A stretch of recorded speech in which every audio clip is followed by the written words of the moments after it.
नमस्कार दोस्तों, GNS news में आपका स्वागत है। हर उपयोगी जानकारी और काम की खबर से अपडेट रहने के लिए अभी सब्सक्राइब करें हमारे चैनल को और साथ में बेल आइकन भी प्रेस कर ले और वीडियो को ज्यादा से ज्यादा दोस्तों में शेयर करें। तो चलिए बढ़ते हैं खबरों की ओर। आपको बता दें, रूस ने शुक्रवार को फिर से यूक्रेन पर ताबड़तोड़ हवाई हमले किए हैं, जिसमें कई ऊर्जा केंद्र और अहम इमारतें तबाह हो गई है। लेकिन अधिकारियों ने सोशल मीडिया के जरिए दी गई जानकारी में बताया है कि रूस की तरफ से ये सभी हवाई हमले राजधानी कीव और यूक्रेन के उत्तर पूर्वी हिस्से खाकिरोव में हुए हैं। रूसी हमलों के कारण खाकिरोव और सुमी के इलाकों में बिजली की आपूर्ति ठप हो गई है। राष्ट्रपति जेलेंस्की के ऑफिस से मिली जानकारी के मुताबिक मिसाइल अटैक से एक रहवासी बिल्डिंग भी पूरी तरह से तबाह हो गई है। इसके मलबे में अभी लोगों को फंसे होने की आशंका है। कीव के मेयर विटाली क्लिचको ने लोगों से अपील की है कि जब तक रूस हवाई हमले बंद नहीं कर देता वो बंकरों में ही रहे। गुरुवार को भी रूस ने यूक्रेन के कई इलाकों में मिसाइलों और ड्रोन से हमले किए थे। इसमें 2 लोगों की मौत हो गई थी।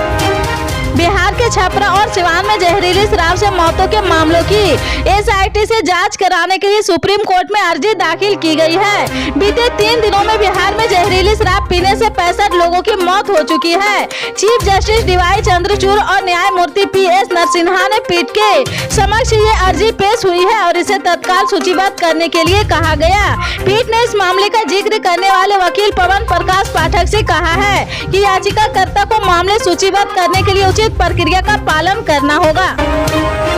सुप्रीम कोर्ट के चीफ जस्टिस डीवाई चंद्रचूड़ ने शुक्रवार को कहा कि 17 दिसंबर से 1 जनवरी तक अदालत की कोई बेंच उपलब्ध नहीं रहेगी। इन दिनों में अदालत में सर्दियों की छुट्टी रहेगी। चीफ जस्टिस का ये ऐलान कानून मंत्री किरेन रिजिजू के उस बयान की ठीक बात किया है जिसमें उन्होंने अदालतों में लंबी छुट्टियों पर सवाल उठाया था। राज्यसभा में गुरुवार को किरेन रिजिजू ने कहा था कि लोगों में यह भावना है कि अदालतों में लंबी छुट्टियां होती है, इसके चलते न्याय की मांग करने वाले लोगों को परेशानियां होती है। कोर्ट रूम में मौजूद वकीलों को संबोधित करते हुए चीफ जस्टिस ने कहा कि 17 दिसंबर से 1 जनवरी के बीच कोई बेंच उपलब्ध नहीं रहेगी। कांग्रेस की भारत जोड़ो यात्रा के शुक्रवार को 100 दिन पूरे हो गए हैं। 7 सितंबर से कन्याकुमारी से शुरू हुई ये यात्रा अब राजस्थान तक पहुंच गई है। आज कांग्रेस नेता राहुल गांधी ने जयपुर में प्रेस कॉन्फ्रेंस की है और राजस्थान के सियासी संकट पर बड़ा बयान दिया है। राहुल ने कहा कि राजस्थान में कोई अनिर्णय की स्थिति नहीं है, हमारी पार्टी में थोड़ा थोड़ा बना रहता है, कोई कंट्रोवर्सी नहीं है। अगर थोड़ी सी बयानबाजी होती है तो हमें कोई फर्क नहीं पड़ता है, इससे ज्यादा परेशानी नहीं होनी चाहिए। जब 2023 के चुनाव पर सवाल किया गया है तो उन्होंने कहा कि मैं कांग्रेस का अध्यक्ष नहीं हूं। खड़गे जी से पूछ लीजिए। राहुल गांधी ने सवाल किया गया था कि राजस्थान में अलग चुनाव किसकी लीडरशिप में लड़ेंगे, ये बिना चेहरे के जाएंगे। राहुल गांधी ने कहा कि राजस्थान में चिरंजीवी योजना को लोग अच्छा बता रहे हैं, शहरी रोजगार गारंटी की तारीफ कर रहे हैं। यहाँ कुछ लोगों ने बिजली फ्लोराइड की समस्या बताई है, बाकी अच्छा रिस्पॉन्स है, थोड़ी बहुत शिकायतें तो आती है। हमारे कार्यकर्ताओं और निचले स्तर के नेताओं का प्रयोग किया गया तो हम चुनाव जीत जाएंगे। इन लोगों को सही जगह देने की जरूरत है, हम जबरदस्त तरीके से चुनाव जीतेंगे।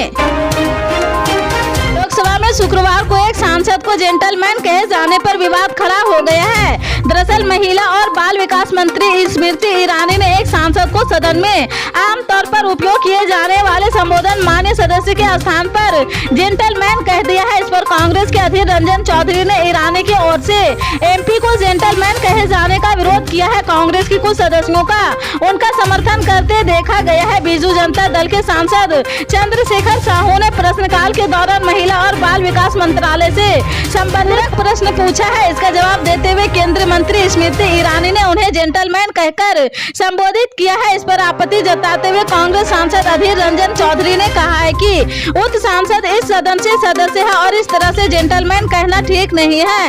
उन्होंने कहा कि मंत्री को मान्य सदस्य कहना चाहिए।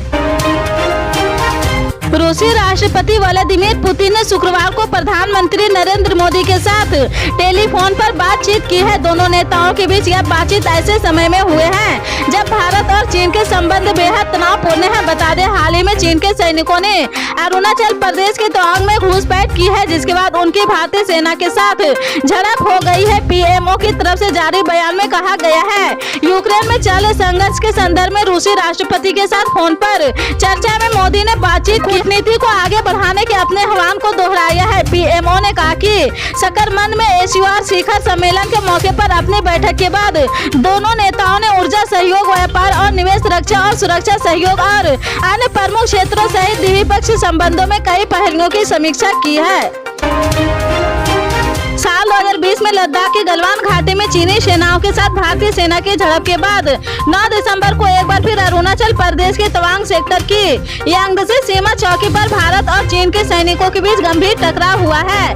भारतीय सेना का कहना है कि इस झड़प में दोनों देशों को कुछ सैनिक घायल हुए हैं, लेकिन ज्यादा चीनी सैनिक घायल हुए हैं। इस झड़प के बाद भारत में एक बार फिर से चीनी से व्यापार बंद करने की आवाज उठने लगी है। सिर्फ सीमा ही नहीं, व्यापार के मोर्चे पर भी चीन भारत के लिए बड़ी चुनौती है। भारत के लिए चीन से आयात को पूरी तरह बंद करना मुमकिन है। एक तरफ जहां भारत चीन को अपना दुश्मन मानता है, दूसरी तरफ एक कड़वी सच्चाई ये भी है कि भारत चीन पर काफी हद तक निर्भर है। हालांकि भारत पिछले कुछ सालों में चीन पर अपनी निर्भरता कम करने की कोशिश कर रहा, लेकिन अब तक सफलता नहीं मिली है। केंद्रीय कानून मंत्री किरण रिजिजू ने गुरुवार को देश में न्याय मिलने में देरी पर चिंता जाहिर की थी। उन्होंने सुप्रीम कोर्ट को सलाह देते हुए कहा था कि सुप्रीम कोर्ट जमानत केस पर नहीं बल्कि संवैधानिक मामले सुने। केंद्रीय कानून मंत्री की टिप्पणी के बाद चीफ जस्टिस डीवाई चंद्रचूड़ ने इस पर सख्त टिप्पणी की है। सीजेआई चंद्रचूड़ ने कहा कि सुप्रीम कोर्ट के लिए कोई भी केस छोटा नहीं है। चीफ जस्टिस ने ये टिप्पणी बिजली चोरी के मामले में लंबी सजा काट चुके एक व्यक्ति की रिहाई का आदेश देते हुए कहा कि चीफ जस्टिस चंद्रचूड़ ने कहा, हमारे लिए कोई केस छोटा नहीं है। अगर हम नागरिकों की व्यक्तिगत स्वतंत्रता की रक्षा नहीं कर सकते तो फिर हम क्या करने के लिए बैठे हैं। चीफ जस्टिस की यह टिप्पणी अहम है क्योंकि कल में केंद्रीय कानून मंत्री रिजिजू ने सुप्रीम कोर्ट के कामकाज पर टिप्पणी की थी। उन्होंने सुप्रीम कोर्ट को जमानत और छोटे मामलों की जगह बड़े संवैधानिक मामलों को सुनने की सलाह दी थी। इस पर अब चीफ जस्टिस ने अपना रुख भी साफ कर दिया है। सीजेआई चंद्रचूड़ ने कहा कि सुप्रीम कोर्ट लोगों को मौलिक अधिकारों का संरक्षक है। व्यक्तिगत स्वतंत्रता एक अहम मौलिक अधिकार है। पल पल के अपडेट जानने के लिए जुड़े रहें आप अपने GNS न्यूज चैनल से। मिलते हैं अगली बड़ी खबर के साथ, तब तक के लिए जय हिंद।